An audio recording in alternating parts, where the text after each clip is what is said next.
In a quiet suburb of Tokyo, the urban legend of Kuchisake Onna, the Slit-Mouthed Woman, was little more than a ghost story whispered among schoolchildren. Adults dismissed it, their laughter masking the unease that lingered in their hearts. But one winter evening, on a snow-dusted street, the legend proved to be more than just a tale. Mika was a university student, returning home late after a study group.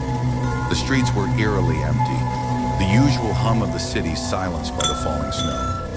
Her breath puffed out in clouds as she clutched her scarf tightly around her neck. The chill in the air felt unnatural, more invasive than the usual winter cold. As she rounded a corner, a woman appeared under the flickering streetlight.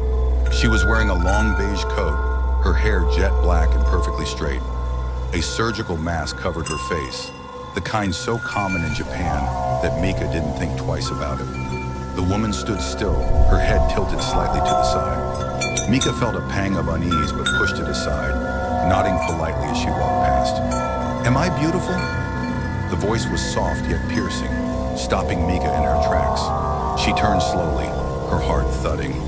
The woman had moved closer, though Mika hadn't heard her steps. "Yes," Mika stammered, unsure of what else to say. The woman reached up and pulled down her mask. Beneath it, her mouth was grotesquely slit from ear to ear, the skin jagged and raw as though the wound had never healed. She smiled, revealing rows of jagged yellow teeth.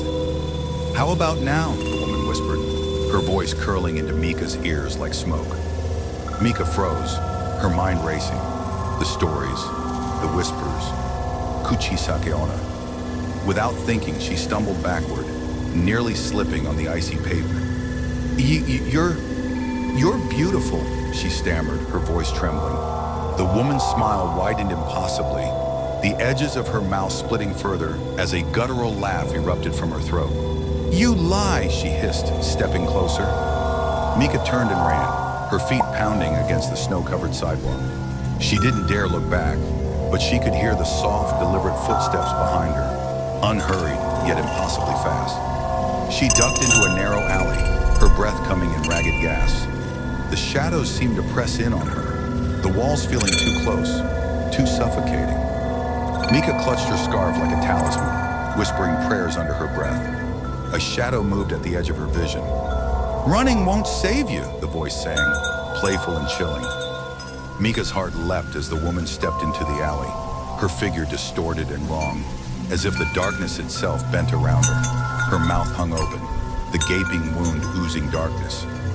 Desperate, Mika remembered an old trick she'd heard in the legends. She reached into her bag and pulled out a handful of candies, throwing them at the woman. The woman paused, her head tilting curiously.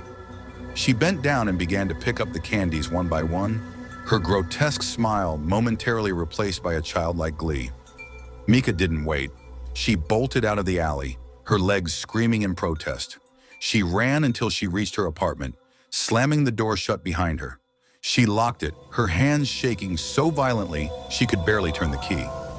For hours, Mika sat in the dark, listening to her own ragged breathing. The silence pressed in, and she began to think she was safe, until she heard the soft knock on her window. Mika turned slowly, her blood turning to ice. Outside, standing on the fire escape, was Kuchisake Onna, her face pressed against the glass, her smile wider than ever. "Am I beautiful?"